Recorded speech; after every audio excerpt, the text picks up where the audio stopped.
Bismillahirrahmanirrahim. Assalamualaikum warahmatullahi wabarakatuh.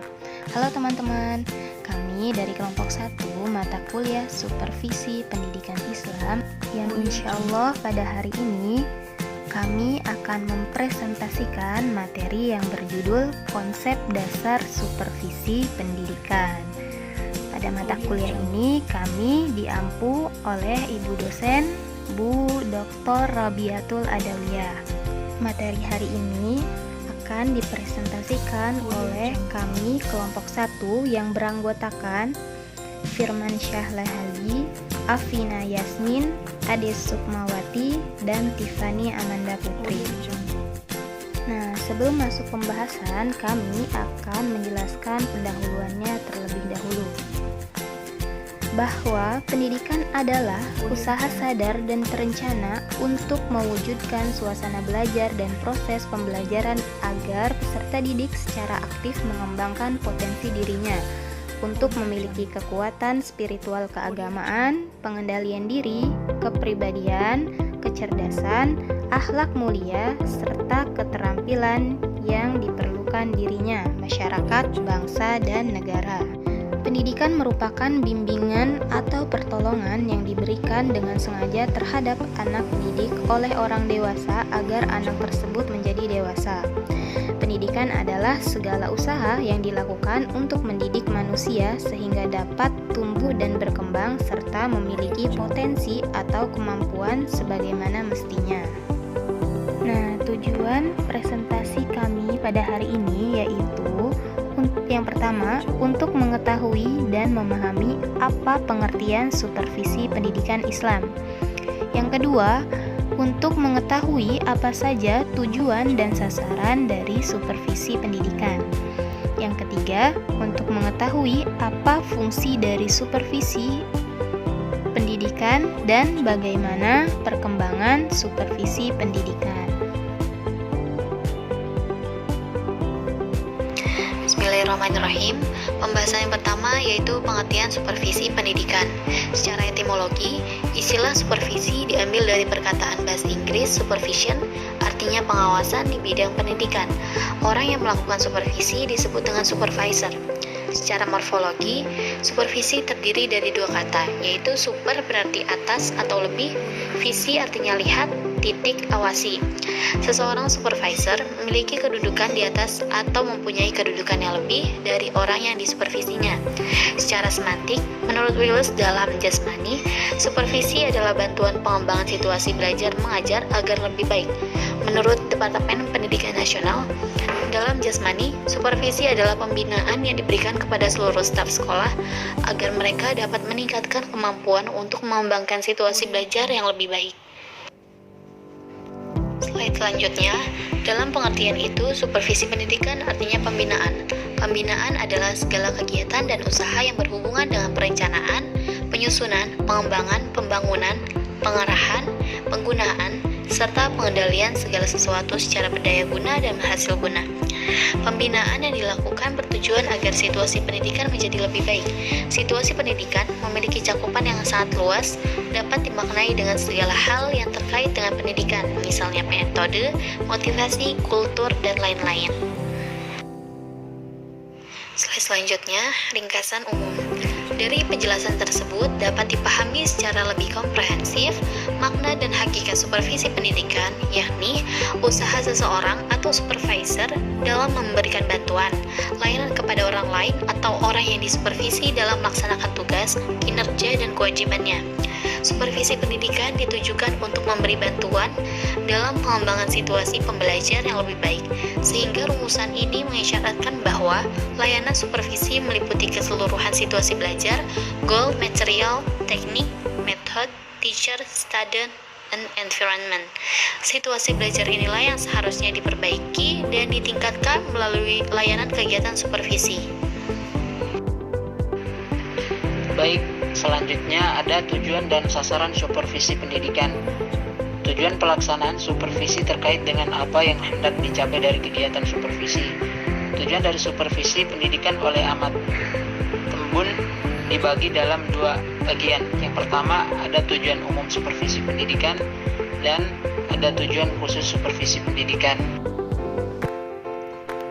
Selanjutnya, tujuan umum supervisi pendidikan. Yang A. Tujuan umum pendidikan. Lengevel dalam Amat Tembun menyebutkan tujuan umum dari pendidikan adalah kedewasaan. Dari pengertian ini, maka tujuan umum dari supervisi pendidikan adalah untuk membina orang-orang yang disupervisi untuk menjadi dewasa yang sanggup berdiri sendiri. Selanjutnya, tujuan pendidikan nasional. Tujuan supervisi pendidikan tidak terlepas dari tujuan pendidikan nasional, yakni untuk meningkatkan ketakwaan kepada Tuhan Yang Maha Esa, kecerdasan, keterampilan, dan mempertinggi budi pekerti, memperkuat kepribadian, dan mempertebal semangat kebangsaan agar dapat menumbuhkan manusia-manusia pembangunan yang bertanggung jawab atas pembangunan bangsa. Berdasarkan tujuan itu, maka supervisi pendidikan bertujuan untuk membina orang-orang yang disupervisi untuk menjadi manusia pembangunan, dewasa, dan berakhlak. Kemudian di slide selanjutnya ada tujuan tersendiri dari supervisi pendidikan. Salah satu tujuan umum di atas, supervisi pendidikan memiliki tujuan tersendiri. Amat Tembun menjelaskan bahwa tujuan umum dari supervisi pendidikan adalah perbaikan situasi pendidikan dan pengajaran pada umumnya dan peningkatan mutu pengajar dan belajar pada khususnya. Supervisi pendidikan. A. Membina kepala sekolah dan guru-guru memahami tujuan pendidikan yang sebenarnya dan peranan madrasah dalam merealisasikan tujuan tersebut. Yang B. Memperbesar kesanggupan kepada sekolah dan guru-guru untuk mempersiapkan peserta didiknya menjadi anggota masyarakat yang lebih aktif, yang lebih efektif. C. Membantu kepala sekolah dan guru untuk mengadakan diagnosis secara kritis terhadap aktivitas-aktivitas dan kesulitan-kesulitan pembelajaran serta menolong mereka merencanakan perbaikan. Yang D. Meningkatkan kesadaran sekolah dan guru-guru serta warga sekolah terhadap cara kerja yang demokratis dan komprehensif serta memperbesar kesediaan untuk tolong-menolong. Memperbesar semangat guru-guru dan meningkatkan motivasi berprestasi untuk mengoptimalkan kinerja secara maksimal dalam profesinya. Yang F. Membantu kepala sekolah untuk mempopulerkan pengembangan program pendidikan di madrasah kepada masyarakat, melindungi orang-orang yang disupervisi terhadap tuntutan yang tidak wajar dan kritik-kritik yang tidak sehat dari masyarakat. Membantu kepala sekolah dan guru-guru dalam melaksanakan aktivitasnya untuk mengembangkan aktivitas dan kreativitas peserta didik. Yang H. Mengembangkan rasa kesatuan dan persatuan di antara guru. Slide selanjutnya yaitu fungsi supervisi pendidikan. Seorang supervisor pendidikan perlu memahami dengan jelas tugas dan tanggung jawab yang dipercayakan kepadanya dalam usaha ke arah tercapainya tujuan tersebut. Fungsi utama yang merupakan tugas-tugas pokok seorang supervisor di bidang pendidikan adalah sebagai berikut. Yang pertama yaitu penelitian. Untuk memperoleh gambaran yang jelas dan objektif tentang situasi pendidikan, maka perlu diadakan penelitian. Proses suatu penelitian ilmiah meliputi yang A. Perumusan pokok atau topik masalah yang akan diselidiki, B. Pengumpulan data, dan C. Pengolahan data. Selanjutnya yang kedua yaitu ada penilaian. Fungsi penilaian atau evaluasi dalam supervisi modern lebih menitikberatkan kepada aspek-aspek positif atau kebaikan-kebaikan daripada aspek-aspek negatif atau kesalahan-kesalahan. Hal ini yang perlu dipahami oleh para supervisor pendidikan sehingga tidak terus-menerus mencari kesalahan-kesalahan yang dilakukan oleh orang-orang yang disupervisi, akan tetapi menemukan dan mengembangkan kemajuan-kemajuan yang telah dicapai. Selanjutnya yang ketiga ada perbaikan. Dalam supervisi pendidikan modern, tugas utama seorang supervisor adalah mengadakan perbaikan atau improvement, bahwasanya apa yang belum baik atau belum memuaskan atau yang mengalami kemacetan atau kemunduran supaya segera diperbaiki. Selanjutnya, yang terakhir yang keempat yaitu peningkatan. Situasi yang ada sudah baik atau belum, sudah memuaskan atau mengalami kemajuan. Situasi yang demikian harus ditingkatkan atau dikembangkan atau fungsi development. Agar apa yang sudah baik itu supaya lebih baik lagi, apa yang sudah memuaskan itu supaya lebih memuaskan lagi, apa yang telah mengalami kemajuan supaya lebih maju lagi. Inilah fungsi supervisor pendidikan sebagai developer. Nah, pembahasan selanjutnya yaitu ruang lingkup supervisi pendidikan. Ruang lingkup supervisi pendidikan merupakan seluruh aspek kemampuan yang ada kaitannya dengan penyelenggaraan suatu sekolah. Bafadol dalam Mukhtar dan Iskandar mengatakan, pada hakikatnya ruang lingkup supervisi suatu sekolah meliputi ada 7 bidang di dalam supervisi ini. Yang pertama, supervisi bidang kurikulum. Yang kedua, supervisi di bidang kesiswaan. Yang ketiga, supervisi di bidang pegawaian. Yang keempat, supervisi di bidang sarana dan prasarana. Yang kelima, supervisi di bidang keuangan. Yang keenam, supervisi di bidang humas. Dan yang ketujuh, supervisi di bidang ketatausahaan. Nah, pembahasan kita yang terakhir yaitu perkembangan supervisi pendidikan. Dalam sistem pendidikan tradisional di mana seorang murid masih berguru secara perorangan kepada seorang guru, hampir dipastikan bahwa satu-satunya sumber ilmu pengetahuan yang ditimba oleh sang murid adalah sang guru.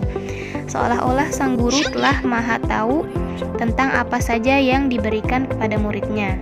Sementara itu, sang murid menerima saja secara keseluruhan terhadap apa yang diberikan oleh gurunya. Nah, meskipun demikian, tidak jarang pada suatu kesempatan sang guru tersebut terus mengembangkan ilmunya, baik secara mandiri maupun dengan cara mencari guru lain yang lebih tinggi ilmu pengetahuannya. Pengembangan ilmu pengetahuan yang telah ia miliki secara mandiri sebenarnya menyaratkan adanya supervisi, biarpun hal tersebut dilakukan oleh dirinya sendiri. Demikian juga ketika ia mencari guru lagi guna mempertajam dan memperluas ilmu pengetahuannya, sudah menyaratkan butuhnya supervisi yang bersangkutan dari orang yang lebih tinggi tingkat pengetahuannya. Nah, jadi kesimpulan kita pada materi hari ini yaitu perkembangan ilmu pengetahuan dan teknologi atau iptek mengharuskan seseorang untuk belajar terus, lebih-lebih guru yang mempunyai tugas mendidik dan mengajar. Sedikit saja lengah dalam belajar akan ketinggalan dengan perkembangan, termasuk siswa yang diajar. Oleh karena itu, kemampuan mengajar guru harus senantiasa ditingkatkan, antara lain salah satunya melalui supervisi pembelajaran atau supervisi pendidikan ini. Alhamdulillah, pembahasan kita pada hari ini setelah selesai. Berikut referensi dari materi-materi yang kita cari untuk makalah dan PowerPoint ini. Terima kasih teman-teman dan Ibu dosen Bu Dr. Robiatul Adawiyah. Semoga apa yang kami sampaikan dapat difahami dan dapat bermanfaat untuk kita semua. Sebelum kami akhiri, sebelumnya saya Tiffany Amanda Putri, perwakilan dari kelompok 1. Mohon maaf apabila terdapat kesalahan dalam penulisan ataupun pembuatan video ini. Dan untuk teman-teman yang ingin memberikan kritik dan sarannya, silahkan dipersilahkan. Ya, sekali lagi terima kasih banyak, semoga bermanfaat. Assalamualaikum warahmatullahi wabarakatuh.